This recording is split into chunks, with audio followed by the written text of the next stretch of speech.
Merci d'avoir permis aux élèves de s'épanouir en tant que jeunes adultes. Vous êtes la grande force de l'ESCRH. Une remise de diplôme n'est jamais sans souvenir. Certains furent mémorables, cocasses et d'autres plus nostalgiques. Chers élèves, vous avez fait vibrer les murs et les couloirs de cette école.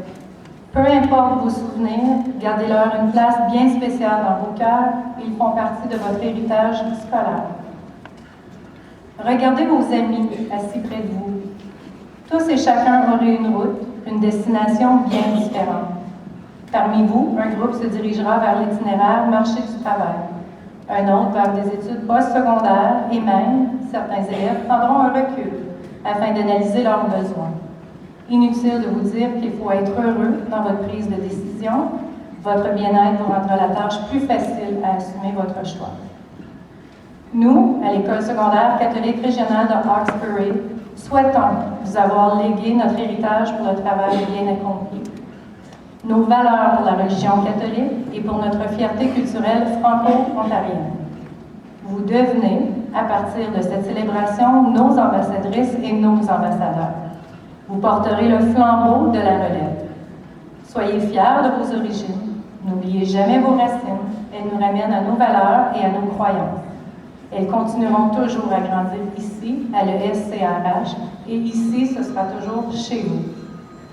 Avant de terminer, j'aimerais profiter de l'occasion pour souhaiter une bonne retraite à 5 membres du personnel, soit Mme Diane Séguin, Mme Louise Bérubé, M. Stéphane Bond, M. Jean Pajot et M.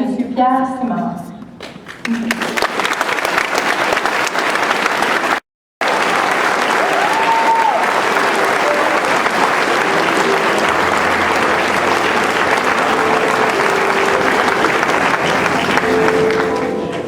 Nous sommes aujourd'hui réunis devant vous pour prononcer le discours des finissants.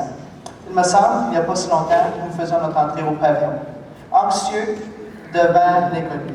On le répète toujours, le temps passe vite. Mais en rétrospective, énormément s'est passé durant ces 4 années à l'ESCRH.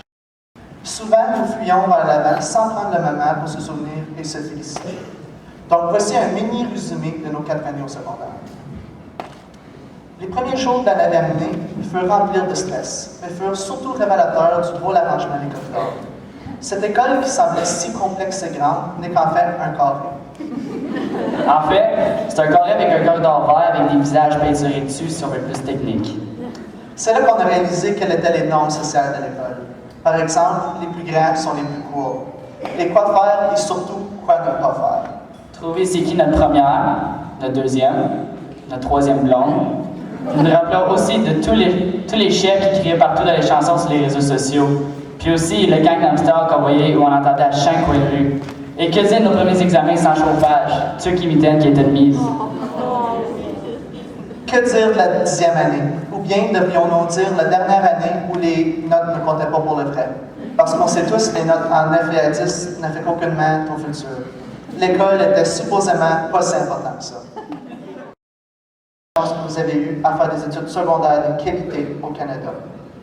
Continuez à vous informer, soyez curieux, posez des questions, gardez un esprit critique dans tous les projets que vous entreprendrez dans les prochaines semaines, prochains mois et prochaines années. Même si vous ne le réalisez pas encore, l'éducation que vous avez acquise dans ces dernières années est l'instrument le plus puissant que vous possédez jusqu'à ce jour. Il vous propulsera dans le futur avec assurance et outils pour affronter n'importe quelle situation. Aujourd'hui, vous devez vous promettre de toujours être la meilleure personne que vous pouvez être, d'atteindre vos objectifs et vos rêves les plus chers, et surtout d'être heureux. Dans le monde, il existe 3 personnes. Il y a celui qui se laisse guider par la vie, où un faible effort est donné pour améliorer leur sort. C'est celui qui espère que les choses arrivent et n'avance pas. Il y a celui qui s'apitoie sur le sort, qui s'habitue avec le temps. La personne qui va avancer mais se dit toujours qu'il pourrait le faire plus tard. Puis, il y a celui qui fonce dans la vie, qui crée lui-même ses opportunités. Quelqu'un de dédié, travaillant, persévérant et souriant. C'est celui qui ne te laisse pas marcher sur les pieds et ne laisse rien l'arrêter. Soyez cette personne, soyez un Kodiak.